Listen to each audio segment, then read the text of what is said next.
So let's look at how we can transplant some of these seedlings.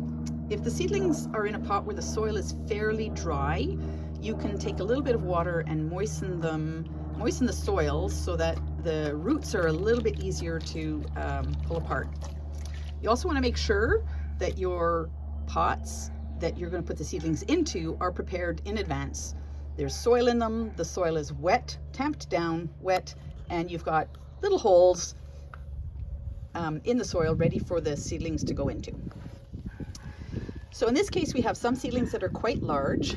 A tip is to scoop the seedlings from the outside of the container towards the middle. And when we're looking at roots that may be tangled, using something like a fork would be a good idea, just so that we don't break any roots. In this case, you can see the root is fairly long. The plant is quite large. It could go directly into the garden. Or if you want to give that root a little bit more of a fighting chance, you can put it into a pot and let it grow a little bit longer. So in this case, your pot has been prepared in advance. You can use something like a pencil to just guide that root into the hole.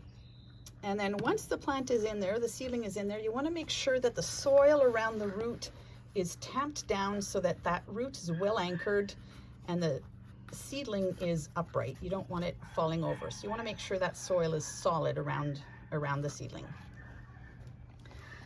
We also have, in this case, seedlings that are quite small that would benefit from being in a pot where the roots have more space to grow.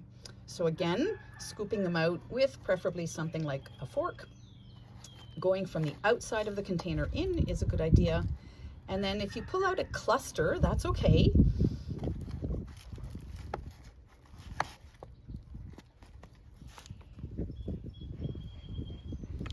So when we look at these roots, they're fairly small and they're tangled together.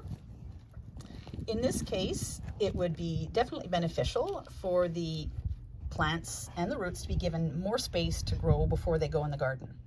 When the roots are quite tangled, a tip, is to put them in water and loosen the soil completely away from the roots.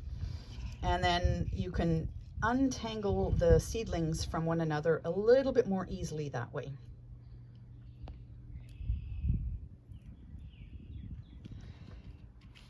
When you have seedlings that are quite small, it's okay to put several in one pot. If you have a flower pot that's a little bit larger, you can definitely put more than one seedling in. Guide the roots into the hole. You can use your fingers or you can use a pencil, and then you want to make sure that the soil around the seedling is well tamped down, those roots are solid, and the seedling is upright.